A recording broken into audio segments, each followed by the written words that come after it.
Iya Bu, mari silakan. Ibu ada yang bisa saya bantu? Hari ini Bu, saya mau periksa untuk keluhannya itu gatal-gatal pada sekitar lipatan paha sama alat kelamin. Dan sekarang ini sedang menstruasi pada hari kedua. Oh, baik Bu. Baik Bu, di sini Ibu datang melakukan pemeriksaan ya Bu, gatal-gatal dan sekarang ini sedang menstruasi pada hari kedua ya Bu. Sebentar ya Bu, menjaga privasi pasien, kemudian mencuci tangan. Baik, di sini sebelum saya melakukan pemeriksaan, saya akan menanyakan identitas Ibu dulu ya Bu. Baik Ibu, namanya siapa ya Bu? Dian. Dian ya Bu, Bu Dian. Umurnya berapa Bu? Berapa tahun? 13 tahun. 16 tahun ya Bu. Kemudian alamatnya sekarang di mana Bu? Jalan Cendrawasih. Jalan Cendrawasih ya Bu.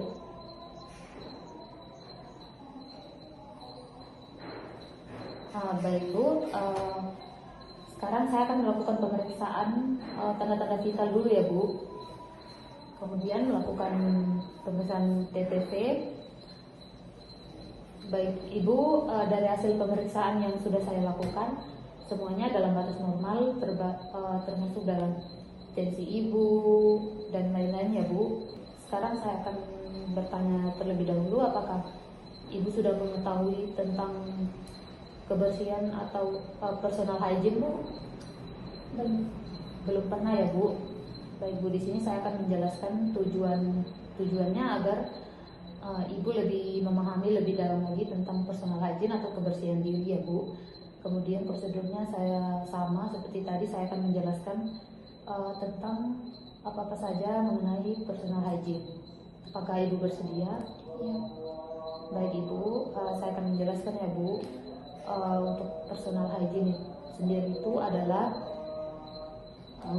perilaku yang berkaitan dengan tindakan untuk memelihara kesehatan dan upaya menjaga kebersihan pada daerah kewanitaan saat menstruasi ya Bu.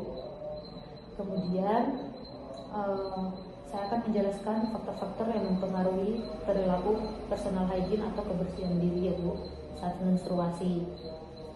Yang pertama itu citra tubuh ya Bu, atau penampilan Ibu gitu ya Bu.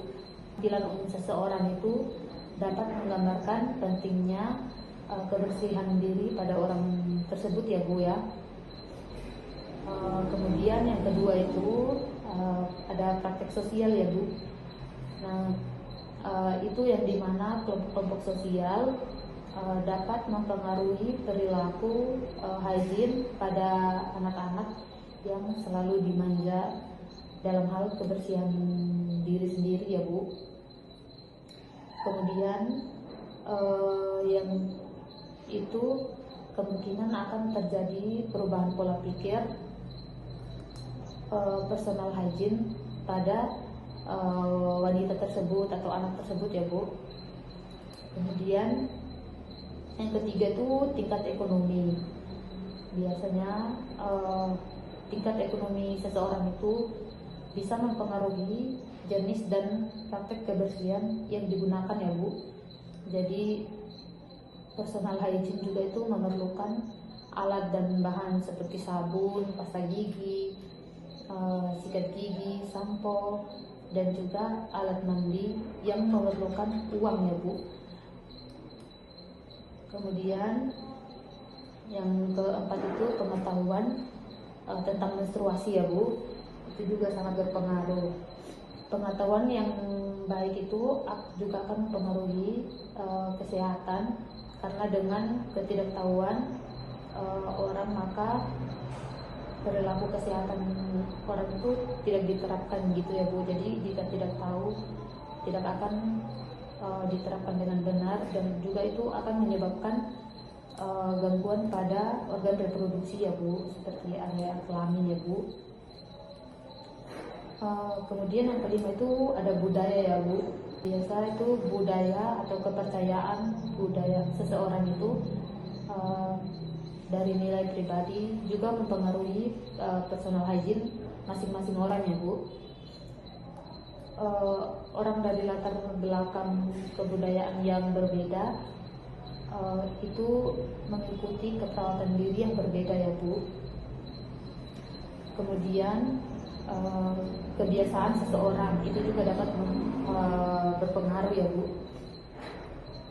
Setiap orang itu memiliki keinginan dan pilihan tentang kapan untuk mandi, mencukur, dan juga melakukan perawatan rambut. Nah, ada kebiasaan yang menggunakan produk tertentu dalam perawatan diri, seperti penggunaan sabun, sampo, dan juga bahan yang lain, alat atau bahan mandi yang lain-lainnya. Yang keenam itu adalah kondisi fisik. Pada keadaan sakit tertentu itu kemampuan seseorang untuk merawat diri itu bisa jadi berkurang. Itu harus memerlukan bantuan orang untuk melakukannya ya Bu. Jika orang sedang sakit gitu ya Bu. Kemudian di sini saya akan menjelaskan indikator personal hygiene saat menstruasi ya Bu. Itu kan sekarang sedang menstruasi ya Bu. Nah, yang pertama itu ibu harus merawat kulit dan wajah. Wajah itu merupakan bagian yang paling sensitif ya Bu bagi seorang remaja, apalagi remaja putri. Kemudian masalah jerawat pada remaja itu terkait dengan penampilan juga ya Bu. Pada saat menstruasi, kerja dari kelenjar sebaseus itu akan meningkat ya Bu, sehingga produksi keringat itu lebih banyak atau meningkat juga produksi keringatnya ya Bu. Kebersihan rambut. Kebersihan rambut itu menjaga kebersihan rambut itu sangat penting ya Bu, karena pada saat menstruasi kulit lebih berminyak dan juga lebih berkeringat ya Bu, sehingga dari situ akan menyebabkan munculnya ketombe dan juga mikroorganisme lainnya atau penyakit lainnya gitu ya Bu, jamur-jamur. Kemudian untuk kebersihan rambut genitalia saat menstruasi juga itu sangat penting dijaga ya Bu. Pada area kelamin itu, rambut pada kelamin itu harus menghindari membersihkan bulu di daerah kemaluan dengan cara mencabut-cabut bulu tersebut ya Bu, karena itu dapat menimbulkan lubang pada bulu bekas mencabut bulu kemaluan itu ya Bu, dan itu bisa menjadi jalan masuknya bakteri, kuman dan juga jamur-jamur ya Bu. Kemudian itu juga dapat menimbulkan iritasi pada area kelamin dan juga pada kulit ya Bu. Selanjutnya itu ada kebersihan tubuh dan juga organ genital atau organ kelamin ya Bu. Nah, itu udara yang panas biasanya cenderung menyebabkan berkeringat ya Bu. Kemudian keringat itu membuat tubuh menjadi lembab, terutama di bagian tubuh yang tertutup, dan lipatan-lipatan seperti yang Ibu keluhkan tadi yang gatal-gatal itu ya Bu. Kemudian itu juga akan menyebabkan bakteri mudah berkembang biak dan juga menimbulkan bau yang tidak sedap dan juga akan menimbulkan penyakit. Kemudian kebersihan tubuh pada saat menstruasi juga itu sangat penting untuk diperhatikan ya Bu. Cara untuk membersihkan daerah kewanitaan yaitu yang pertama membasuhnya dengan air bersih dan juga melakukan dengan teknik yang benar ya Bu. Kemudian kebersihan pakaian sehari-hari yang Ibu gunakan juga tuh termasuk cara untuk mencegah ya Bu. Itu mengganti pakaian setiap hari itu juga sangat penting, apalagi pakaian dalam ya Bu. Kemudian Ibu juga dapat menggunakan pakaian dalam yang kering dan juga yang bisa menyerap keringat dengan bahan katun atau kaos gitu ya Bu. Kemudian pemakaian celana yang terlalu ketat itu sebaiknya Ibu hindari karena hal itu dapat menyebabkan kulit menjadi susah bernafas dan akhirnya bisa menyebabkan area kewanitaan di sekitar kelamin Ibu itu menjadi lembab dan juga mudah iritasi ya Bu. Kemudian itu penggunaan pembalut ya Bu saat menstruasi. Nah, pemilihan pembalut itu juga sangat penting. Itu pilih yang bersih, tidak berwarna, tidak mengandung parfum dan juga daya seratnya tinggi ya Bu. Sehingga Ibu saat menggunakannya itu tetap merasa nyaman gitu ya Bu. Kemudian apabila di permukaan pembalut ada gumpalan darah, Ibu harus segera mengganti pembalut ya Bu, karena gumpalan darah yang terjadi itu di permukaan pembalut merupakan tempat yang sangat baik untuk perkembangan jamur yang dapat mengakibatkan gatal-gatal tadi itu ya Bu. Kemudian saya akan menjelaskan tindakan yang dilakukan untuk kebersihan diri saat menstruasi ya Bu. Yang pertama itu mencuci muka 2-3 kali sehari untuk mencegah timbulnya jerawat pada wajah ya Bu. Kemudian mencuci rambut juga atau keramas minimalnya itu 2 kali sehari ya Bu. Kemudian Ibu harus mandi yang bersih minimal 2 kali sehari ya Bu dengan sabun mandi.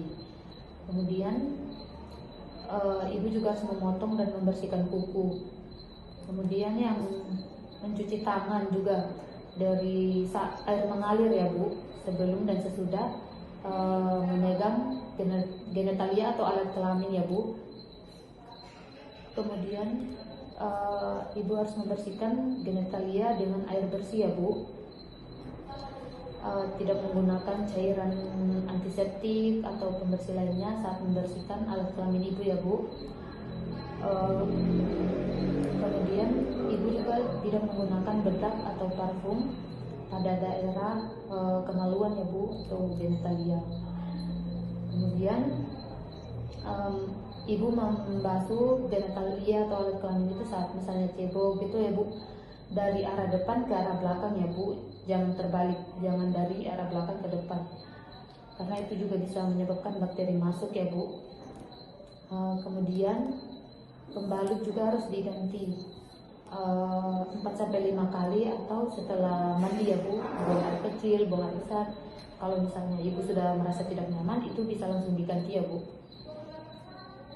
Kemudian itu mencukur atau merapikan rambut kemaluan, karena biasa jika sudah panjang-panjang itu dapat menyebabkan timbulnya jamur atau kutu yang menyebabkan gatal-gatal seperti yang Ibu keluhkan tadi ya Bu.